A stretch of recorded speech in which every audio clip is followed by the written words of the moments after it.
I'm Brittany Lewis with Forbes Breaking News. New York Governor Kathy Hochul announced an investment of $255 million in state grants for water infrastructure projects in remarks on Long Island Thursday. Hochul emphasized that she is committed to protecting the environment through this investment, saying that this is the last generation to stop the effects of climate change. Hochul will face off against Congressman Lee Zeldin, one of the Republicans who voted against certifying the presidential election results on January 6th in New York's governor's race in November. Listen in for more from the announcement. So happy to be here today. This is really extraordinary. And, it takes a former town official and a former county official like myself to get really excited about sewer and water and all the things that you don't think about every day. So that's in my DNA. That's who I am. And I think I've served in every level of government except for school board. I may take a pass on that thing. That's the toughest one. But my experience in local government really made me cognizant of the fact of the responsibility that local leaders, and your county executive, Steve Bellone, is at the top of that list in terms of people who understand the importance of the legacy building accomplishments that occur when we invest in infrastructure, because, my friends, for decades it did not happen. So I want to thank County Executive Steve Bellone for his leadership on this, as well as many other initiatives we've worked on together. Basil Sagos, extraordinary. I want to thank you for being the face to the rest of the country, what we can do when we protect our climate, protect our environment, and lean into a clean energy future. You have been a rock star, and I'm so proud to have you part of our administration. Our Commissioner, Basil Sagos of the Department of Environmental Conservation, and Adrian, we've known each other a long time. You are one of those people that when Adrian's here, is like, the answer better be yes, because you're going to hear about it. The Executive Director of Citizens Campaign for the Environment, and I thank you and all the other environmental activists who are here today. This is really important, and it's just a reminder of our commitment at the government level, but also it is the activism at the local level that brings these issues to us with such passion, and I thank you for that as well. Jeff Szabo, again, I'm a county official. I know I'm important. It's a big deal to be the CEO of the Water Authority, so I thank you for the team you lead here to make sure that we do it right, because the consequences are devastating if we don't. And providing clean water for our homes is so critically important. Also, we have Senator Kevin Thomas, who's joined us here today. Great to see you again, Senator. Steve Engelbreit, our Assembly member. Thank you. Great to see everybody outside of Albany. Yes. No offense to Albany. I love the city. It's just we'll leave all that alone. Just nice to be out.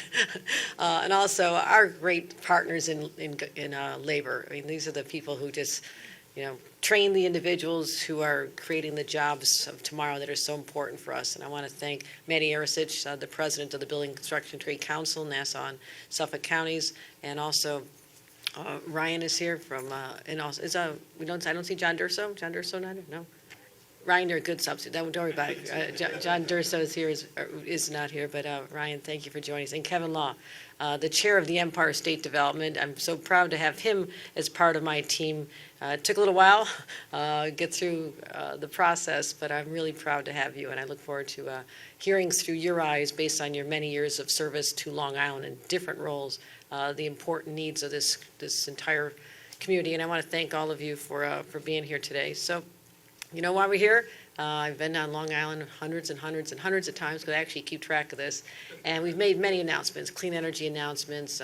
We talked about, infrastructure a lot out here. And, I also know that every time I'm out here, it's potholes. I know. I'm working on your potholes. We're working on your potholes. We talk about property taxes all the time, and I'm really proud as I look back at our numbers, the record investments that we were able to make in education this year has resulted in some school districts being able to reduce their taxes. And as someone,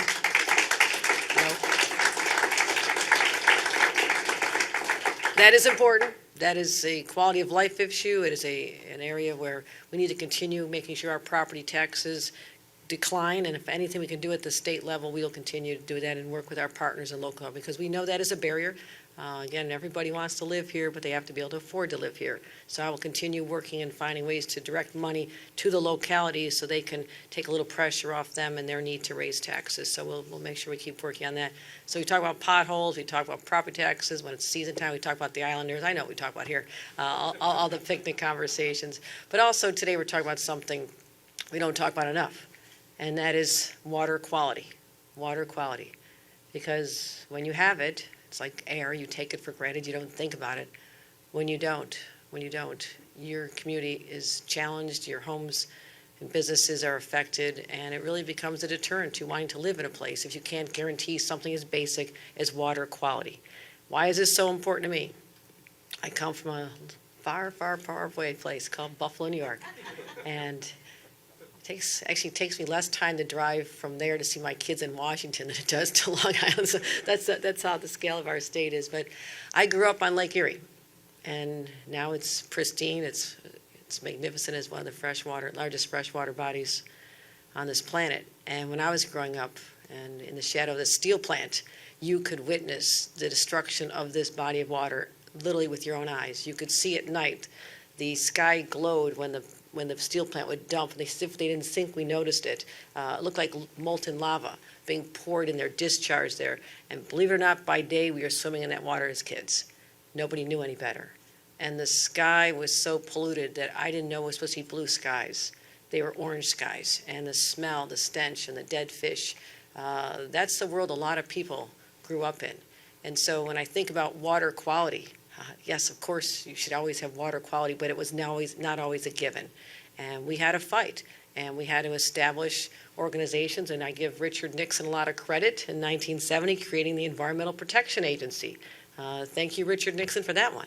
And, I'll mention this later, but it is still so shocking to me that just in the last week when, the steamroller known as, the Supreme Court this year, took away one of our other rights, and that is to protect ourselves and to make it more challenging for the EPA to do their job. The reason they exist is to make sure that we have clean air, clean water, and a better future.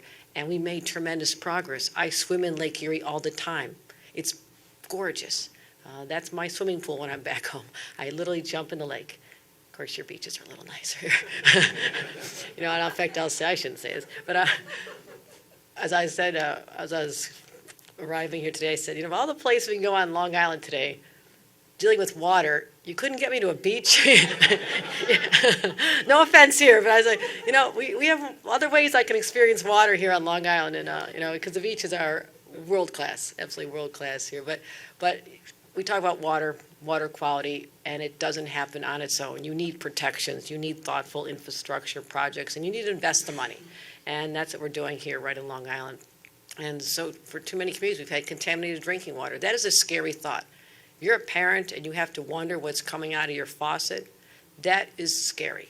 And no one in this state, in this country, should ever have that fear. But we saw what happened in other parts of our country when the investments were not made in basic infrastructure. Yes, it's expensive.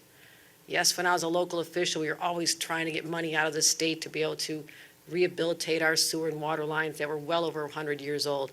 And the answer was almost universally no, do it yourselves. So I come out of that, and I know we have to do this because 3/4 of the homes in Suffolk County are not even sewered. I mean, that's just a statement of fact.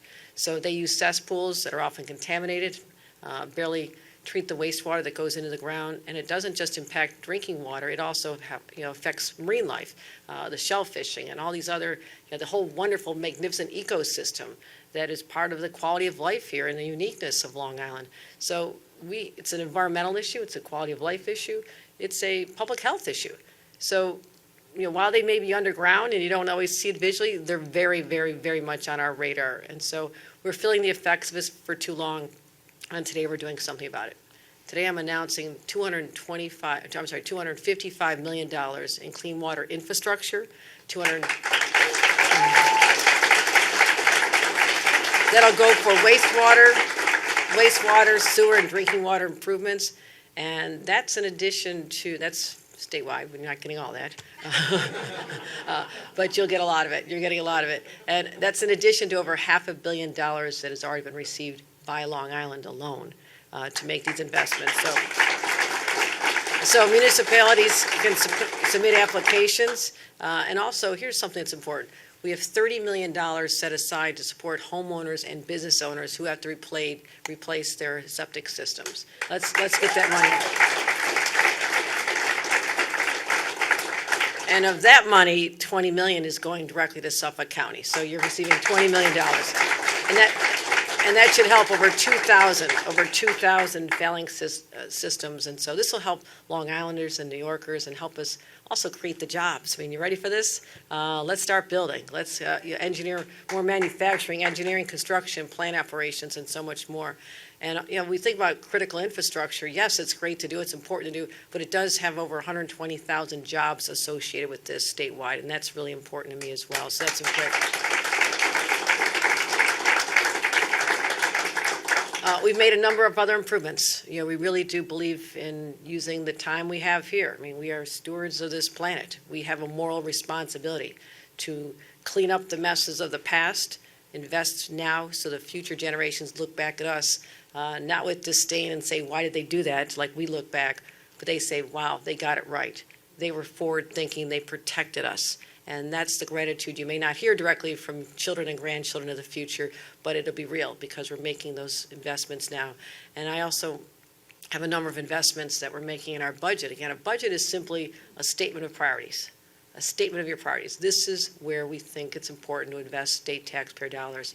And so we've embraced this moment of possibility to really make a generational changing difference in our investments is showing where we believe we have a responsibility. So our budget includes over $500 million in clean water infrastructure overall, $400 million for the Environmental Protection Fund. All these are record numbers. We've never spent this level of money on environmental protection, as well as our $4.2 billion Clean Air, Clean Water, Green Jobs Environmental Bond Act. And I need everybody's help to get that one over the finish line.